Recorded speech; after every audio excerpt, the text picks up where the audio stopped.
کچھ لوگ جمع ہو کر حضرت علی رضی اللہ تعالی عنہ کے پاس آئے اور ان سے کہا، اے علی، ہم آپ کے پاس جمع ہو کر آئے ہیں۔ مشرکین میں سے جو شاعر لوگ ہیں وہ اللہ کے رسول صلی اللہ علیہ وسلم کی برائیاں اشعار کی صورت میں بیان کرتے ہیں، اور اشعار کی صورت میں انہیں جواب دینے والا کوئی نہیں۔ ہماری آپ سے درخواست ہے، برائی سے لبریز ان اشعار کا جواب نبی اکرم صلی اللہ علیہ وسلم کی تعریف سے بھرے ہوئے اشعار سے دینے کی ذمہ داری قبول کریں۔ حضرت علی رضی اللہ تعالیٰ عنہ نے یہ سن کر فرمایا، میں یہ کام کرنے کے لیے تیار ہوں، شرط یہ ہے کہ رسول اللہ صلی اللہ علیہ وسلم اجازت دے دے۔ ان کا جواب سن کر صحابہ اکرام رضی اللہ عنہم رسول اللہ صلی اللہ علیہ وسلم کی خدمت میں پہنچے اور آپ سے بھی یہ بات کہی۔ آپ نے سن کر فرمایا، اس کام کے لیے علی مناسب نہیں۔ تب پھر کون موضوع ہے اے اللہ کے رسول؟ تو نبی پاک صلی اللہ علیہ وسلم انصار کی طرف متوجہ ہوئے اور فرمایا، جن لوگوں نے تلوار سے میری مدد کی ہے، کیا وہ اپنی زبان سے مدد نہیں کر سکتے؟ نبی اکرم صلی اللہ علیہ وسلم کا یہ ارشاد سن کر ایک انصاری اٹھ کھڑے ہوئے اور عرض کیا، اے اللہ کے رسول، اس کام کے لیے میں حاضر ہوں۔ آپ کے دشمنوں کے جواب میں جو اشعار کہوں گا وہ میرا سب سے زیادہ پسندیدہ کلام ہوگا۔ اس پر نبی کریم صلی اللہ علیہ وسلم نے دریافت فرمایا، تم ان لوگوں کی برائی کیسے کرو گے جن کے خاندان میں سے میں خود بھی ہوں؟ تو انہوں نے جواب میں عرض کیا، اے اللہ کے سچے رسول صلی اللہ علیہ وسلم، میں آپ کے نسب کو ان میں سے اس طرح نکالوں گا جیسے گندے ہوئے آٹے میں سے بال کھینچ کر نکال لیا جاتا ہے۔ آپ نے انہیں تعریف کے انداز میں دیکھا اور مشرکوں کو جواب دینے کی ذمہ داری سونپ دی۔ پھر اہل زبان لوگوں نے دیکھا، انہوں نے اپنی شاعری سے مشرکوں کے چھکے چھڑا دیے، اشعار میں ان کی برائیوں کا اپنی شاعری کے ذریعے ڈٹ کر جواب دیتے رہے۔ نبی اکرم صلی اللہ علیہ وسلم کی اپنے اشعار میں اس طرح تعریف کرنے لگے کہ مشرکین ناکو چنے چبانے پر مجبور ہو گئے۔ یہ خوش نصیب شاعر حضرت حسان بن ثابت رضی اللہ تعالی عنہ تھے۔ یہ سعادت ان کے حصے میں آئی۔ سیدنا حسان بن ثابت رضی اللہ تعالی عنہ کا تعلق قبیلہ خزرج سے تھا۔ انہیں شاعر رسول صلی اللہ علیہ وسلم کا لقب ملا۔ والدہ کا نام فریحہ تھا۔ یہ حضرت سعد بن عبادہ رضی اللہ تعالی عنہ کے چچا زاد بھائی کی بیٹی تھی۔ انہیں بھی ایمان کی دولت نصیب ہوئی۔ حضرت حسان کے خاندان میں شعر و شاعری کا بہت شوق تھا۔ ان کے باپ، دادا اور پردادا بھی شاعر تھے۔ خود انہوں نے شاعری میں وہ نمایاں کمال حاصل کیا کہ اپنے دور کے بہترین شاعر مانے گئے۔ آپ رضی اللہ تعالی عنہ ہجرت نبوی سے تقریباً 65 سال پہلے پیدا ہوئے، یعنی جب نبی اکرم صلی اللہ علیہ وسلم نے نبوت کا اعلان فرمایا اس وقت آپ 52 سال کے لگ بھگ تھے۔ اپنی زندگی کا جتنا حصہ اسلام سے پہلے گزارا، قریب اتنا ہی حصہ اسلام کی حالت میں بسر کیا۔ گویا ان کی عمر 100 سال سے زائد تھی۔ آپ رضی اللہ تعالی عنہ ہجرت نبوی کے موقع پر ایمان لائے۔ اس وقت تک ان کی شاعری کی دھوم ہو چکی تھی۔ بچہ انہیں ایک شاعر کی حیثیت سے جانتا تھا۔ اسلام سے پہلے شاعری ہی ان کا شوق تھا۔ اوس اور خزرج کی آپس کی لڑائیوں میں وہ اپنے قبیلے کی تعریف میں اشعار کہتے تھے اور اس کو انتقامی کارروائیوں پر ابھارتے تھے۔ لڑائیوں سے فرصت ملتی تو بادشاہوں کے درباروں میں چلے جاتے، ان کی شان میں قصیدے کہہ کر انعام حاصل کرتے۔ اسلام لانے کے بعد نبی کریم صلی اللہ علیہ وسلم نے انہیں مشرکین کے اشعار کا جواب دینے کی ذمہ داری سونپی۔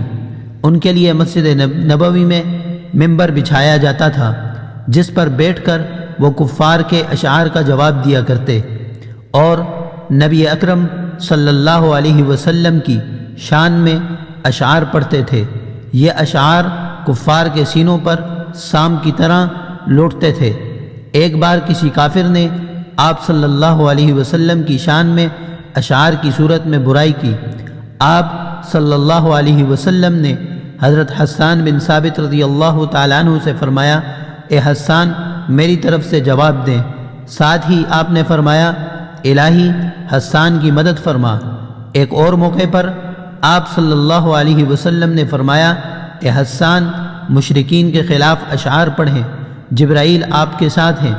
نبی کریم صلی اللہ علیہ وسلم نے بہت سے موقعوں پر حضرت حسان کے اشعار کی تعریف بیان فرمائی، انہیں دعائیں دی اور مشرکین کی یادہ گوئی کا جواب دینے کی ہدایت فرمائی۔ حضرت حسان نے قریب تمام غزوات میں اور تمام اہم موقعوں پر اہل حق کی حمایت میں اشعار پڑھے۔ مشرکین کے خلاف ایسا کلام پڑھا کہ ان کے سینے چھلنی ہو گئے۔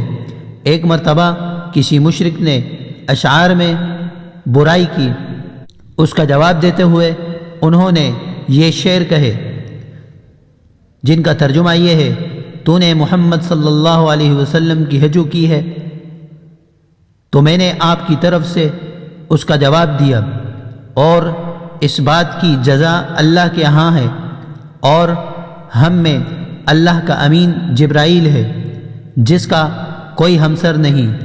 غزوہ بدر، غزوہ احد اور غزوہ احزاب میں انہوں نے بہت پرجوش اشعار پڑھے۔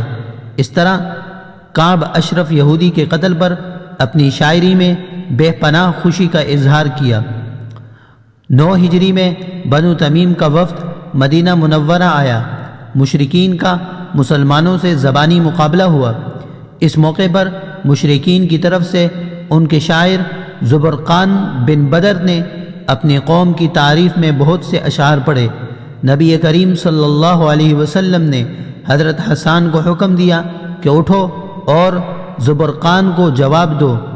انہوں نے اٹھ کر اسی ردیف اور قافیے میں اسی وقت ایسے شعر کہے کہ زبردقان کے ساتھی تک بول اٹھے، اے محمد تمہارا شاعر ہمارے شاعر سے اچھا ہے۔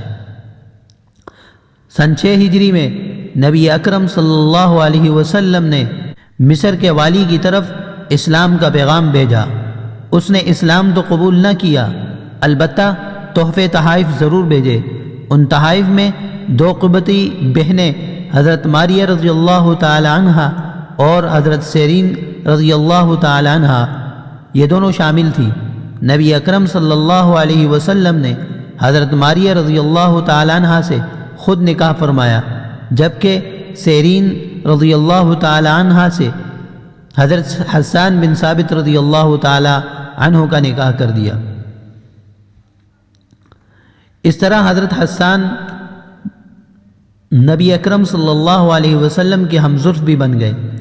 ام المؤمنین حضرت ماریہ رضی اللہ تعالی عنہ سے آپ صلی اللہ علیہ وسلم کے ہاں حضرت ابراہیم رضی اللہ تعالی عنہ پیدا ہوئے، جبکہ سیرین رضی اللہ تعالی عنہ سے حضرت حسان بن ثابت رضی اللہ تعالی عنہ کے ہاں عبد الرحمن پیدا ہوئے۔ یہ دونوں خالہ زاد بھائی ہوئے۔ حضرت حسان بن ثابت رضی اللہ تعالی عنہ نبی کریم صلی اللہ علیہ وسلم کی وفات کے بعد بھی کافی مدت تک زندہ رہے۔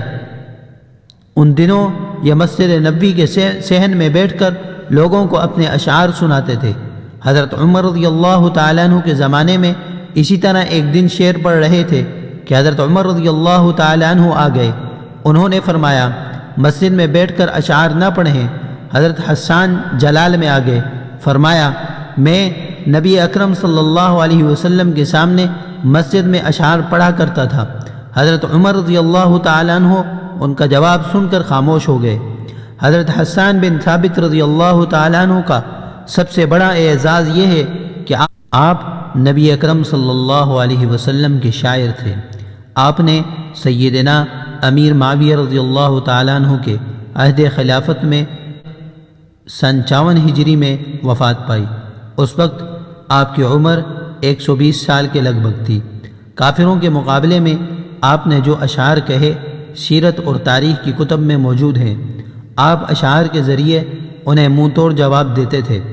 رسول اللہ صلی اللہ علیہ وسلم کی شان میں آپ کے کہے ہوئے چند اشعار یہ ہیں: وَأَحْسَنَ مِنْكَ لَمْ تَرَ قَطُّ عَيْنِي وَأَجْمَلَ مِنْكَ لَمْ تَلِدِ النِّسَاءُ خُلِقْتَ مُبَرَّأً مِنْ كُلِّ عَيْبٍ كَأَنَّكَ قَدْ خُلِقْتَ كَمَا تَشَاءُ۔ ان کا ترجمہ: اے اللہ کے رسول، آپ سے زیادہ حسین میری آنکھوں نے ہرگز نہیں دیکھا، اور نہ آپ سے زیادہ خوب رو کسی عورت نے کوئی بچہ جنا ہو۔ آپ ہر عیب سے پاک پیدا کیے گئے، گویا آپ جیسا پسند فرماتے تھے ویسا ہی پیدا ہوئے، یعنی معلوم ہوتا ہے خالق نے آپ کو آپ کی مرضی اور منشا کے عین مطابق پیدا کیا ہے۔ اسی طرح بہت سارے اشعار حضرت حسان بن ثابت رضی اللہ تعالیٰ عنہ نے حضور علیہ السلام کی شان میں کہے۔ ان اشعار سے حضرت حسان بن ثابت رضی اللہ تعالیٰ عنہ کی رسول اللہ صلی اللہ علیہ وسلم سے محبت کا اندازہ لگایا جا سکتا ہے۔ اس قسم کے سینکڑوں اشعار ان کے دیوان میں جگہ جگہ موجود ہیں۔ اللہ تعالیٰ ان سے راضی ہو، رضی اللہ عنہم ورضوا عنہ۔